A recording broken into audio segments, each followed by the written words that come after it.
पिछले आधे घंटे से थाली लेकर बैठे हुए हैं हम लोग। 15 मिनट में एक रोटी लेकर आ रही है तेरी बीवी। अब तू ही बता कितने घंटे में रोटी खाकर उठेंगे हम लोग। अरे मम्मी, आप तो हर बात में बतंगड़ बनाने लगती हो। अरे अभी नई नई शादी हुई है, थोड़ा टाइम लगेगा, सीख जाएगी। मना तो नहीं कर रही ना आपको रोटी बनाकर खिलाने से? हाँ, ये बहुत बढ़िया बात कही तूने। क्या फर्क पड़ता है, नाश्ते के लिए बैठो और दोपहर में लंच तक खाते रहो। 15 मिनट के बाद एक एक रोटी आती रहेगी, धीरे धीरे भैंस की तरह मुंह चलाते रहो। मम्मी ऐसा करो, कल से ना आप लोग रोटी बनवाने की जगह चावल बनवा लिया करो। 15 मिनट में बनकर तैयार हो जाएगा और आप सब लोगों को टाइम से खाना भी मिल जाएगा। वैसे बात तो ठीक ही कह रहा है रोहित। ऐसा थोड़ी ना है कि हमें सिर्फ रोटी ही खानी है। कल से तो चावल ही बना दिया कर बहू, कम से कम टाइम से खाना तो मिल जाएगा। ये 15-15 मिनट में एक रोटी आती है, मेरी तो भूख ही मर जाती है। ठीक है भाऊजी, अगर आप लोग कह रहे हैं तो कल से मैं आप लोगों के लिए चावल ही बना दिया करूंगी। वरना मुझे रोटी बनाने में कोई तकलीफ नहीं है, मैं तो बहुत प्यार से आप लोगों के लिए रोटियां बनाती हूँ। अपना प्यार ना अपने पास ही रख ले। देख लिया हमने कितना प्यार उमड़ रहा है तेरा। इतने दिन हो गए तेरी शादी को, रोटी तक बनाना तू सीख नहीं पाई। बस बातें बनवा ले हम तुझसे। क्या माँ, छोटी छोटी बातों पर बिगड़ना शुरू कर देती हो आप। पापा को देखो, कितनी समझदारी से और शांति से उन्होंने चावल की बात मान ली, और एक आप हो कि बाल की खाल निकालती रहती हो। जब से तेरी शादी हुई है ना, माँ की तो हर बात तुझे कांटे की तरह चुभ रही है। बीवी की सारी बातें सही और माँ की बातें गलत। ठीक कहा ना मैंने? मम्मी, आपसे ना बातों में कोई नहीं जीत सकता और मेरा लड़ने का कोई मूड नहीं है। इतना कहकर रोहित वहां से उठकर चला जाता है शाम के समय। थैंक यू रोहित, तुमने मेरी बहुत बड़ी प्रॉब्लम सॉल्व कर दी है। एक तो मुझसे गोल गोल रोटियां बेलती नहीं, ऊपर से 2-2 3-3 बार मुझे बिगाड़ कर रोटी फिर से बनानी पड़ती थी, तब जाकर खाने लायक रोटी बनती थी। अरे कमर टूट जाती थी मेरी तो। अरे मुझे सब पता है, इसीलिए तो मैंने जानबूझकर सबको चावल खाने के लिए मना लिया है। अब तुम्हारा काम भी जल्दी हो जाएगा, तुम फ्री रहोगी तो हमें एक दूसरे के लिए ज्यादा टाइम भी तो मिलेगा। रोहित और शिल्पा की अभी कुछ दिन पहले ही शादी हुई थी। रोहित और शिल्पा कॉलेज में साथ साथ पढ़ते थे। कॉलेज के पहले दिन से ही रोहित शिल्पा को पसंद करने लगता है और कॉलेज खत्म होने के कुछ दिन बाद ही रोहित की एक अच्छी कंपनी में नौकरी लग गई थी। दोनों की अच्छी दोस्ती थी और दोनों घंटों फोन पर बातें किया करते थे। एक दिन रोहित शिल्पा को प्रपोज करता है। शिल्पा, मैं तुझसे बहुत प्यार करता हूँ और तुम्हारे साथ अपना जीवन बिताना चाहता हूँ। रोहित, मैं अपने पापा की प्रिंसेस हूँ, घर गृहस्थी का कभी कोई काम नहीं किया मैंने। अरे कोई बात नहीं, ऐसा करो तुम मुझे अपना प्रिंस चार्मिंग समझ लो। सब लड़के पहले ऐसे ही कहते हैं, प्रिंसेस बनाने का वादा करते हैं और बाद में नौकरानी बना देते हैं। मुझे इस शादी के झमेले में फंसना ही नहीं है, हम दोस्त ही ठीक हैं। मैं बाकी लड़कों की तरह नहीं हूँ शिल्पा, मैं तुम्हें ऐसा वैसा लड़का नजर आता हूँ क्या? तुम चिंता मत करो, तुम जैसा सोच रही हो वैसा कुछ भी नहीं होगा। हम दोनों हमेशा साथ साथ रहेंगे और अच्छा टाइम स्पेंड करेंगे और घर की रिस्पॉन्सिबिलिटी भी मिलकर उठाएंगे। तुम घबरा क्यों रही हो? नहीं, मेरी सहेलियों ने मुझे बताया है कि शादी के पहले लड़के ऐसी ही बातें करते हैं, लेकिन एक बार शादी हो जाए उसके बाद उनके रंग ही बदल जाते हैं। अरे बाबा, मैंने कहा ना, मैं उन लड़कों की तरह नहीं हूँ। मैं तुमसे प्यार करता हूँ और तुमसे ज्यादा इंपॉर्टेंट मेरे लिए कुछ भी नहीं है।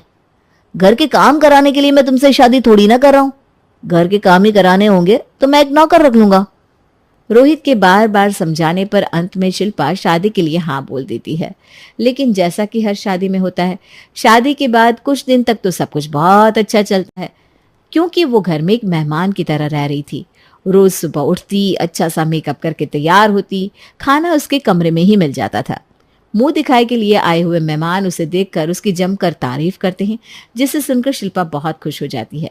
इसी तरह धीरे धीरे एक हफ्ते का समय बीत जाता है।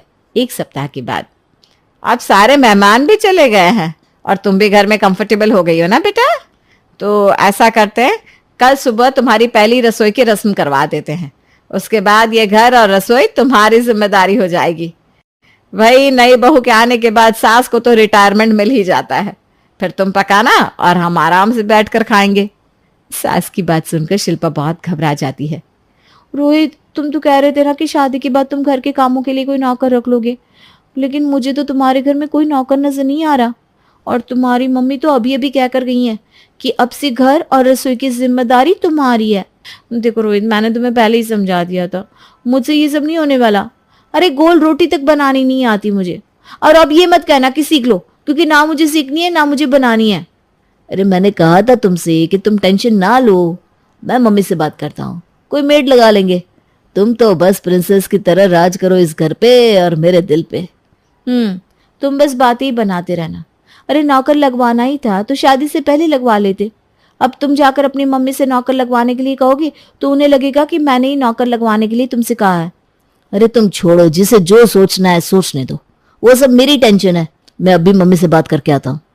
रोहित कॉलर टाइट करते हुए अपनी माँ से बात करने के लिए नीचे जाता है। मम्मी मैं क्या सोच रहा था कि एक मेड लगवा लेते हैं ना। क्या जरूरत है आप लोगों को घर के काम में इतना मेहनत करने की।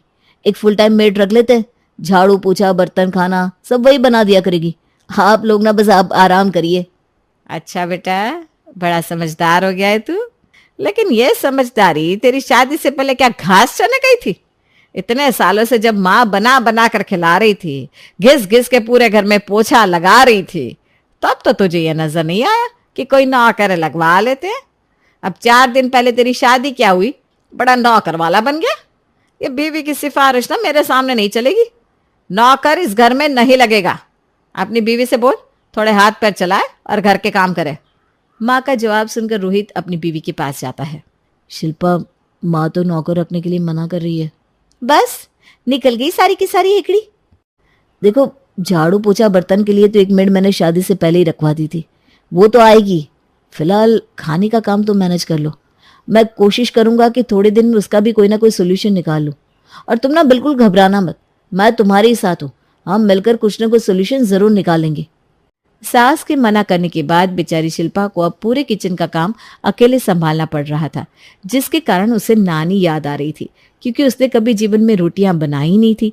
इसलिए उसे रोटी बन जाने के बाद भी बहू शिल्पा हर रोज ऐसा ही खाना बनाती थी। कढ़ी चावल बनाने को कहो तो दाल पीसकर बनाकर उनके सामने रख देती, सब्जी और चावल मिक्स करके तहरी बनाकर सामने रख देती। बहू के हाथ का ऐसा खाना खाने के कारण बेचारी उर्मिला और उसके पति दिनेश तो खाने का असली स्वाद ही भूल चुके थे। एक दिन, माँ सबका खाना हो गया है, मैं और शिल्पा जरा नुक्कड़ से आइसक्रीम खाकर आते हैं। ठीक है बेटा। रोहित और शिल्पा बाजार जाते हैं और समोसे की दुकान पर खड़े होकर समोसे पैक कराने लगते हैं।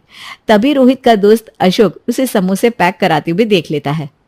अरे वाह, लगता है रोहित समोसे लेने आया हुआ है। आज उसे सरप्राइज कर देता हूँ। ऐसा करता हूँ, रोहित के घर पहुंच जाता हूँ, समोसे के साथ साथ भाभी जी के हाथ की चाय भी पीने को मिल जाएगी। खुश होते हुए अशोक थोड़ी देर में रोहित के घर पहुंच जाता है। अरे बेटा अशोक, तुम आओ आओ अंदर आओ। रोहित को फोन नहीं किया था क्या तुमने?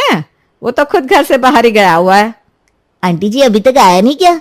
उसे देखा था बीकानेर वाले के यहाँ समोसे पैक करवा रहा था। अरे यार 10 मिनट का रास्ता है बीकानेर से तुम्हारे घर का, और तुम आधे घंटे के बाद आ रहे हो। अब तो भाई मुझसे वेट नहीं हो रहा है, जल्दी से समोसे खिला। और हाँ भाभी जी आपके हाथ की चाय भी। दोस्त की बात सुनकर रोहित और शिल्पा के चेहरे सुन पड़ जाते हैं। 1 मिनट, तेरे हाथ में तो समोसे दिखाई नहीं दे रहे। समोसे पैक करा रहा था ना तू, घर लेकर नहीं आया क्या? अरे बेटा वो ये तो अभी अभी खाना खा कर गया है, तूने किसी और को देख लिया होगा। मैं तो तुझे कब से समझा रही हूँ कि तुझे वहम हुआ है, वो रोहित और होगा ये। अरे आंटी जी मेरी आंखें अभी खराब नहीं हुई है, बराबर काम करती है। यही था, इसके साथ भाभी जी भी थी। 7-8 समोसे पैक करवाए थे इसने। मैं चाहता तो इन्हें वहीं पकड़ सकता था, लेकिन घर पे समोसे के साथ चाय भी मिलेगी और भाभी जी के साथ थोड़ी देर गप्पे भी हो जाएंगे, बस इसलिए मैं घर चला आया। अब छुपाने से कोई फायदा नहीं है, सबको सब कुछ सच सच बता दो। देखिए माँ जी, हम लोग ना रोज खाना खाने के बाद आइसक्रीम खाने नहीं जाते, बल्कि बाहर खाना खाने ही जाते हैं। अरे कितनी बार खाना खाते हो तुम? खाना तो तुम रोज ले जाते हो ना अपने कमरे में थाली में परोस के। हम अपने कमरे में खाना लेकर जरूर जाते हैं, लेकिन उसे खाते नहीं, क्योंकि ऐसा बेस्वाद खाना हमसे खाया ही नहीं जाता। इसलिए आप दोनों को खाना खिलाने के बाद आइसक्रीम खाने के बहाने हम लोग रोज बाहर जाते हैं और फिर वहीं पर कुछ खा लेते हैं। बड़े चालाक हो तुम दोनों। अपनी बीवी के हाथ का बना हुआ ये उल्टा सीधा कच्चा पक्का खाना बूढ़े माँ बाप को खिला देते हो और खुद दोनों बाहर जाकर चाट पकौड़ी खाते हो। घोर कलयुग आ गया है। आजकल के बच्चे ना बस चले तो माँ बाप को क्या ना खिलाते। और बहू तुझे रोटियां बनानी नहीं आती थी तो हमने कहा कोई बात नहीं, तू चावल ही बना दिया कर, लेकिन तुझे तो उसमें भी शॉर्टकट चाहिए था। इसीलिए तू सब्जी के साथ चावल बनाने की बजाय सब्जी में ही चावल मिलाकर बनाने लगी। क्योंकि तुझे तो खाना नहीं होता था, इसलिए तुझे इस बात से कोई फर्क नहीं पड़ता था कि जो तूने पकाया है उसका टेस्ट खाने लायक बना भी है या नहीं। अरे तेरे पापा जी और हम हर रोज किसी तरह से आधा अधूरा खाकर अपना पेट भर रहे हैं, और ये कैसे, ये हम ही जानते हैं। और मैं भी कहूं कि मेरा वो बेटा जो मेरा बनाया हुआ अच्छे से अच्छा खाना उसमें भी कमियां निकाला करता था, आज वो बीवी के हाथ की बनी हुई ये बेस्वाद खिचड़ी कैसे खा रहा है। मैं मानता हूं कि आप लोगों के लिए घर में खिचड़ी बनवा कर बाहर जाकर खाना खाकर हमने गलत किया, लेकिन आप सोचकर बताइए कि ये सब आपकी वजह से ही शुरू हुआ था कि नहीं? अच्छा बेटा, तेरे कहने का मतलब यह है कि तेरी बीवी ये जो रोज कच्चा पक्का खाना बनाकर खिला रही है उसमें भी मेरी ही गलती है।